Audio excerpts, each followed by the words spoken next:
En 2 Corintios capítulo 3, versículo 18, leemos: Pero nosotros todos, con el rostro descubierto, contemplando como en un espejo la gloria del Señor, estamos siendo transformados en la misma imagen de gloria en gloria, como por el Señor, el Espíritu. Cuando ponemos nuestros ojos en Jesús y en su palabra, nos estamos contemplando en el espejo de la gracia divina. Hay quienes se contemplan todavía en el espejo de la ley, pero nosotros, los creyentes del nuevo pacto, no estamos más bajo la ley de Moisés. Cuando el velo de la ley es quitado del medio, solo vemos la gracia de Jesús y somos transformados de gloria en gloria. Cuando el velo de la ley es quitado del medio, solo vemos la gracia de Jesús y somos transformados de gloria en gloria. Dicha transformación habrá de ser percibida por las personas a nuestro alrededor, y eso sin haber hecho absolutamente ningún esfuerzo personal de nuestra parte. A menudo pensamos que tenemos que cambiar esto o aquello en nuestra manera de ser o en nuestra personalidad, pero el verdadero cambio se produce cuando ponemos nuestros ojos en Jesús y en la palabra de su gracia. En el Salmo 139, versículo 1 leemos: Oh Señor, tú me has escudriñado y conocido. Muchas veces pensamos que la solución es que nos examinemos a nosotros mismos, pero es mejor que no lo hagamos porque el Señor mismo es quien lo hace de la mejor manera y nos conoce perfectamente bien. Él es nuestro creador y cuando nos escudriña, ve solo lo bueno que hay en nosotros. Todo lo que Dios hace es bueno. Él nos ha hecho a su imagen y semejanza. Tenemos su mismo linaje y por lo tanto somos aceptados por Él. El salmista nos dice en el versículo 14 del mismo salmo: Te alabaré porque asombrosa y maravillosamente he sido hecho. Maravillosas son tus obras y mi alma lo sabe muy bien. Esta debería ser también nuestra actitud: agradecer y alabar a Dios porque nos ha creado de una manera maravillosa. Él nos ha hecho bien y no hay nada malo en nosotros. En el mismo salmo, en el versículo 17, leemos: Cuán preciosos también son para mí, oh Dios, tus pensamientos. Cuán inmensa es la suma de ellos. Cuando escudriñamos y meditamos la palabra de Dios, encontramos todo lo bueno que Él ha puesto en nosotros. Dios tiene pensamientos buenos sobre nosotros. Nunca deberíamos pensar de la misma manera que lo hace el mundo en cuanto a todos los defectos que nos podemos encontrar. Por el contrario, si cuando conocemos los pensamientos que Dios tiene sobre nosotros, somos animados, somos vivificados. Cuando nuestro corazón se alegra, nuestro cuerpo se siente bien. Hay muchos creyentes que se sienten mal y están enfermos físicamente porque ignoran que son la justicia de Dios en Cristo. Aquel que piensa que es un fracasado y que siente la condenación del pecado, se enferma físicamente. Pensamientos de derrota, de culpa, de condenación debilitan nuestro cuerpo y lo exponen a todo tipo de enfermedades. Pensamientos de derrota, de culpa, de condenación debilitan nuestro cuerpo y lo exponen a todo tipo de enfermedades. Por otra parte, cuando tenemos revelación de que somos la justicia de Dios en Cristo, nuestro cuerpo es fortalecido y vivificado. Cuando somos conscientes de que Dios tiene pensamientos buenos sobre nosotros, recibimos nuevas fuerzas. De allí la importancia de conocer y de apropiarse de la palabra de Dios. Como creyentes del nuevo pacto, tenemos que mirarnos siempre a la luz de la gracia. Como ya hemos visto anteriormente, la mujer es la corona de la creación. Es interesante notar que las primeras palabras pronunciadas por Adán, registradas en la Biblia, tienen que ver con la creación de la mujer. Indudablemente que él habrá hablado otras cosas antes, pero estas no están escritas en la Biblia. Cuando Dios le presentó a la mujer que había criado para él, Adán dijo: Esta es. Al fin, exclamó el hombre, esta es hueso de mis huesos y carne de mi carne. Ella será llamada mujer o varona, dice en otra traducción, porque fue tomada del varón. En sí, Adán, con esta expresión, está sintiendo de tres maneras diferentes que Eva era la mujer que había sido creada exactamente para él. Adán dice, primeramente, esta es, luego dice cómo ha de ser llamada, y por último confirma que fue tomada de su lado. La expresión esta es, en el idioma hebreo, corresponde a la palabra tzot. Esta palabra aparece 3 veces en el versículo 23, en el texto original, el versículo 23 de Génesis capítulo 2. Cuando analizamos el idioma hebreo, encontramos un significado más profundo todavía. Vamos a observar ahora un gráfico para ver cuáles son las letras que componen la palabra tzot. Habíamos comenzado diciendo que la mujer es la corona de la creación, pero esto no es algo que se nos ocurre así simplemente, sino que la palabra lo corrobora. Cabe recordar siempre que el idioma hebreo se lee de derecha a izquierda y cada letra tiene un valor numérico y una simbología en particular. La primera letra entonces que encontramos en esta palabra es Zayin y es representada por una corona. Esta es la 7ª letra del alfabeto y el número 7 representa la perfección o la completitud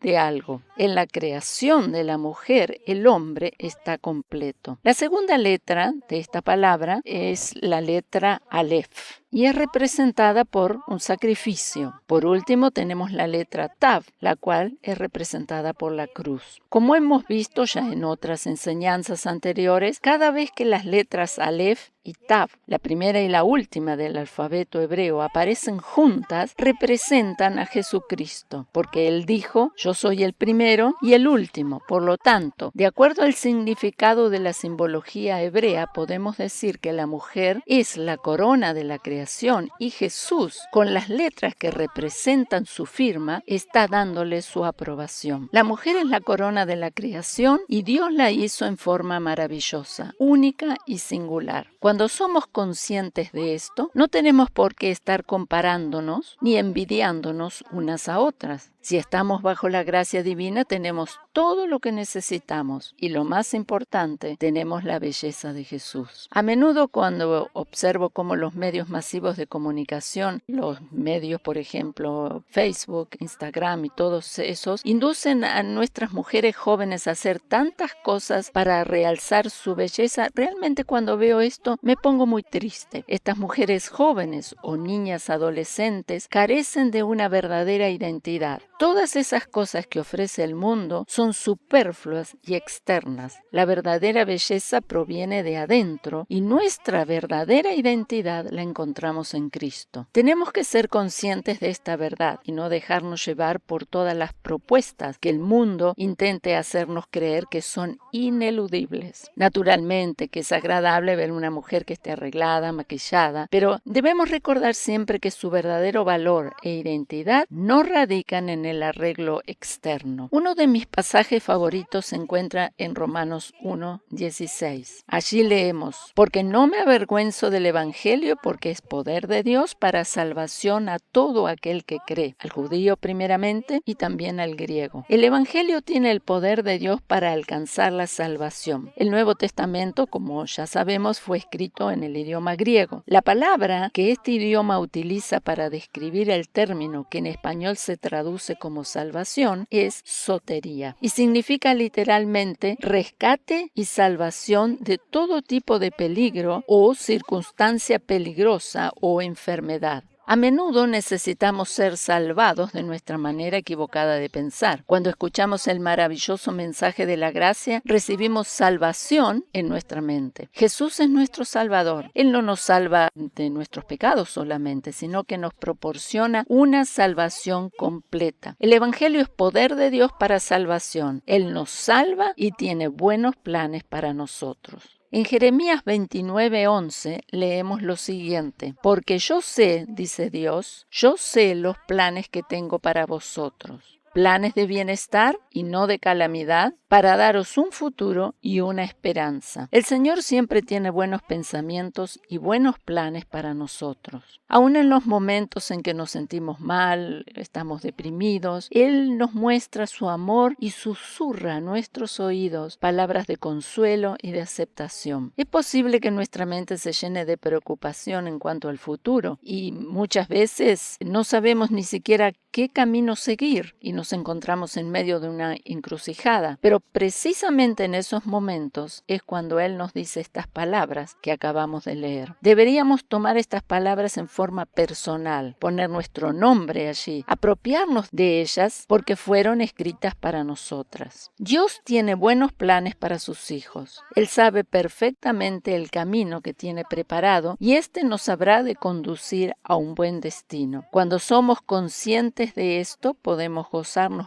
plenamente en el Señor. Especialmente nosotras, como mujeres, debemos aprender a poner nuestros ojos en Jesús y dejar de lado los sentimientos de autocompasión y de queja, que a veces son bastante frecuentes entre nosotras, ¿no es cierto? Esto es algo que nos atañe a todas. De vez en cuando tengo que obligarme a mí misma a dirigir mis ojos hacia Jesús y dejar de lamentarme. Cuando tenemos a Jesús, tenemos todo lo que necesitamos. Él es nuestra justicia, nuestra sabiduría, nuestra provisión, la base de nuestra fe. A menudo nos reprochamos que nuestra fe no es suficiente. Precisamente en esos momentos es cuando podemos echar mano a su fe. Él es el autor y consumador de nuestra fe. Él es todo para nosotros, en todos y cada uno de los ámbitos de nuestra vida. Él es todo para nosotros, en todos y cada uno de los ámbitos de nuestra vida. En Hebreos 11, versículo 1, leemos: es pues la fe, la certeza de lo que se espera y la convicción de lo que no se ve. La palabra que el idioma griego utiliza para expresar el término que se traduce como espera es el piso e implica la esperanza de recibir algo bueno. Por lo tanto, podríamos leer este versículo de la siguiente manera: es pues la fe, la certeza de que vamos a recibir algo bueno y la convicción de aquello que todavía no se ve. Tenemos la expectativa de recibir siempre lo mejor, especialmente en aquellas situaciones donde nos ataca la duda y la desesperanza.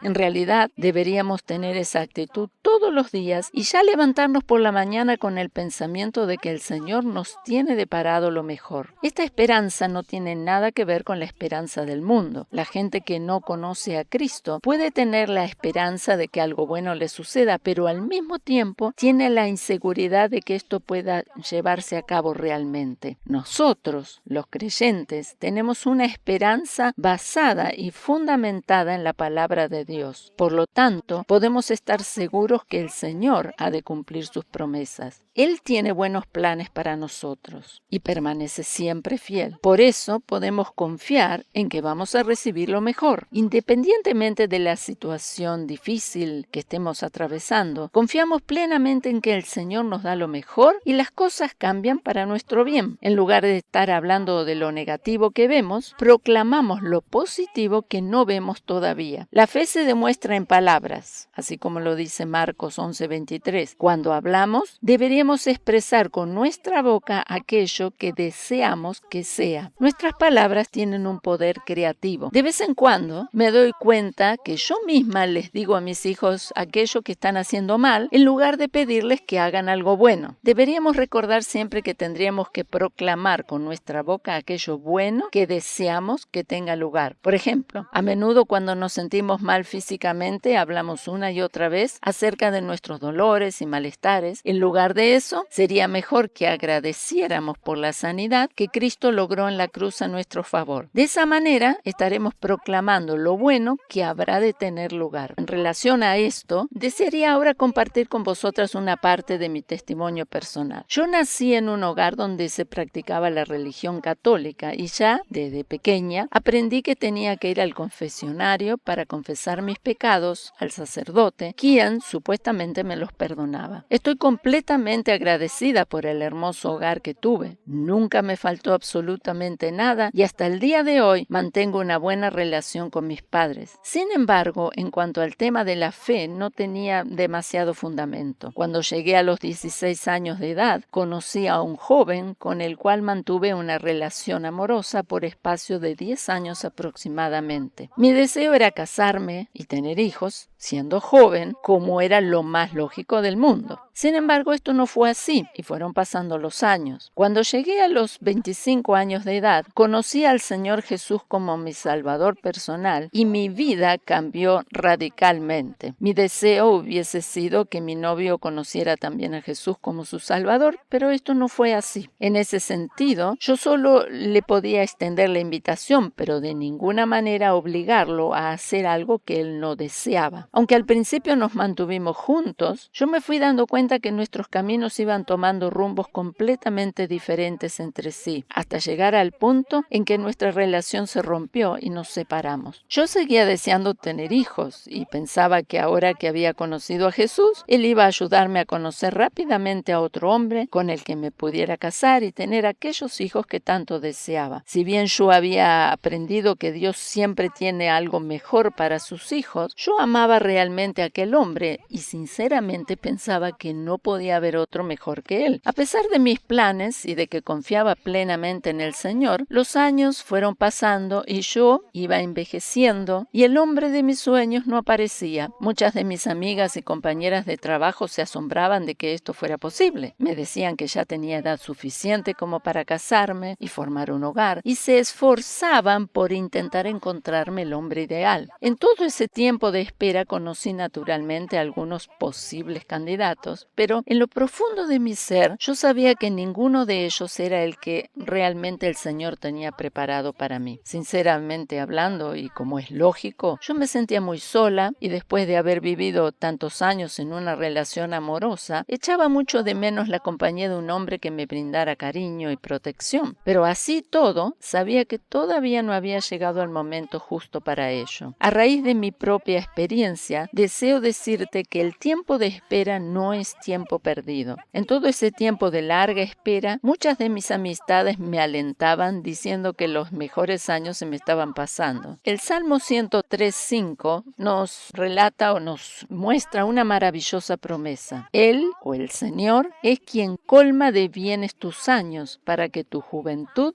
se renueve como el águila. Cuando pensamos que se nos está pasando, como se dice, el cuarto de hora o el tiempo, el Señor nos renueva y nos rejuvenece. El águila, como sabemos, pierde su plumaje, pero este es renovado constantemente. El Señor restituye la fuerza de nuestro cuerpo y renueva nuestra juventud. En la Biblia tenemos el ejemplo de Sara, la mujer de Abraham, quien a pesar de la edad que tenía, despertó el interés de Abimelec, el rey de Gerar, el cual se la llevó para su harem. La Biblia nos dice que nosotras pasamos a ser las hijas de Sara. Estamos plantadas en la casa de Dios. Damos fruto a su tiempo. Nuestra hoja no cae, tal como dice el Salmo 1. El justo florece como la palmera y crece como cedro en el Líbano. Aunque vayan pasando los años, proclamamos lo que la palabra de Dios dice acerca de nosotros y eso renueva nuestra fuerza física. Nunca deberíamos de dejar de confesar con nuestra boca que somos la justicia divina en Cristo Jesús. Él es quien nos mantiene sanos y vitales. Con respecto a mi testimonio personal, tengo que decir que yo seguía esperando la respuesta del Señor y esa espera trajo consigo bendición. En Proverbios 10:28 leemos: las esperanzas del justo traen felicidad, pero las expectativas de los perversos no resultan en nada. Aquí vemos claramente la diferencia que existe entre la esperanza del justo y la expectativa de la gente del mundo que no conoce al Señor. Si estás esperando algo que le has pedido al Señor hace mucho tiempo atrás, deseo animarte por medio de esta enseñanza. Mientras meditaba profundamente sobre este tema, me di cuenta que el Señor nos otorga sabiduría en la espera, y la sabiduría implica también paciencia. La esperanza del justo trae felicidad, habíamos leído. La gracia divina se manifiesta de una manera especial en el tiempo de espera. No estoy diciendo con esto que la espera tiene que ser siempre larga, pero en caso que así sea, el Señor otorga gracia y paciencia. Por lo tanto, si le has pedido algo al Señor y todavía no tienes la respuesta, te animo a que sigas confiando, pues pronto la habrás de tener. Al poco tiempo de conocer al Señor como mi Salvador personal, sentí en mi interior el deseo profundo de compartir su palabra a otros, pero nunca había tenido la clara oportunidad de hacerlo. Durante algunos años, Él me estuvo preparando y enseñando verdades en su palabra, y hoy tengo el privilegio de poder estar aquí y compartir todo esto con vosotras. Esta es una gran bendición porque ahora puedo predicar o enseñar o compartir la palabra, pero acerca de la gracia divina. Si lo hubiese hecho antes, hubiese enseñado posiblemente mucho acerca de la ley, pues al comienzo de mi vida cristiana no había tenido el privilegio de conocer el mensaje de la gracia. Por eso, una vez más, puedo decir que la espera trajo consigo bendición. Abraham y Sara eran de edad demasiado avanzada como para tener un hijo, pero Dios lo hizo posible. En Hebreos 11:11 leemos: también por la fe, Sara misma recibió fuerza para concebir, aún pasada ya la edad propicia, pues consideró fiel al que lo había prometido. El término que el idioma griego utiliza aquí para expresar la palabra que en español describe el concepto de fidelidad es pistos y es sinónimo de fe y de seguridad. Abraham y Sara pusieron su fe en Dios y consideraron fiel y seguro a aquel quien había prometido darles un hijo. A menudo nuestra fe es fluctuante, pero Dios es fiel y cumple las promesas que nos da en su palabra. Él mismo está lleno de fe y es fiel y seguro para cumplir sus promesas. Cuando escudriñamos la palabra de Dios y tenemos revelación de la misma, la fe se acrecienta en nuestro corazón y nos apropiamos de sus promesas. Dios nos concede su fe. Él es un Dios que cree. Dios hace milagros y cumple sus promesas. Él está por encima de cualquier hecho o circunstancia negativa que veamos con nuestros ojos naturales. En cuanto a lo natural, era imposible que Sara pudiera concebir y dar a luz un hijo, ¿verdad? Para Abraham y Sara se había pasado la oportunidad de ser padres. Esa era más o menos mi situación de acuerdo a mi edad y a las condiciones de mi cuerpo. Sin embargo, el Señor hizo posible que yo diera a luz 2 hermosos hijos. Yo tenía 38 años cuando nació Samuel y 40 cuando vino al mundo David.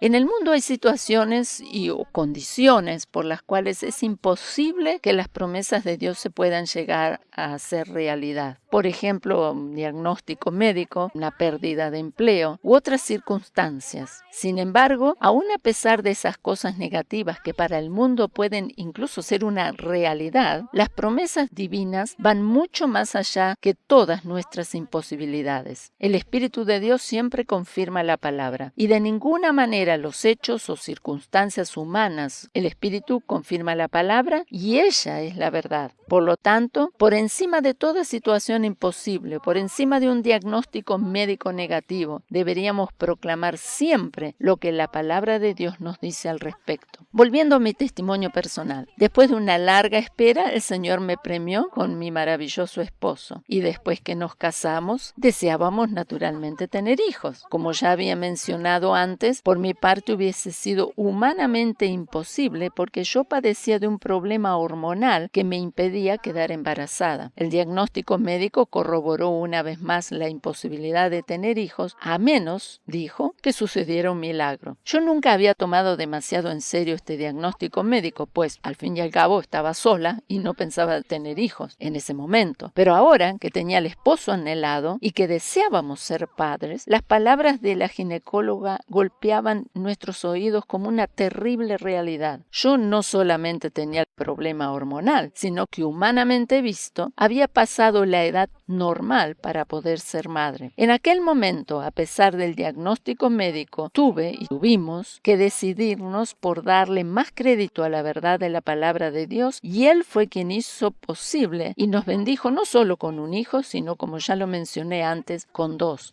hermosos hijos. Yo estuve sola por un periodo aproximado de 10 años y cuando tenía 35 llegó la bendición tan esperada. El Señor me concedió mucho más de lo que yo había tenido tenido anteriormente y deseado para mi futuro. Aleluya. Él puede y desea hacer lo mismo contigo. El Señor no nos da cualquier cosa, sino lo mejor. Por eso, repito, la espera trae consigo gran bendición. Por eso, independientemente de tu situación actual, te animo a que veas las cosas desde ese punto de vista. Esta forma de pensar y de ver las cosas puede ser de gran ayuda también en cuanto a la crianza de nuestros hijos. Los niños o adolescentes deben aprender a esperar y no ser impacientes y querer recibir todo de inmediato. No estoy diciendo con esto que hay que hacerlos esperar a propósito para que sufran. No, de ninguna manera. Lo que intento decir es que la paciencia es una buena cualidad. Si nuestros niños y jovencitos crecen con la seguridad de que el Señor les va a conceder lo mejor en toda situación, habrán de aprender a esperar con paciencia y también habrán de ser recompensados. Dios concede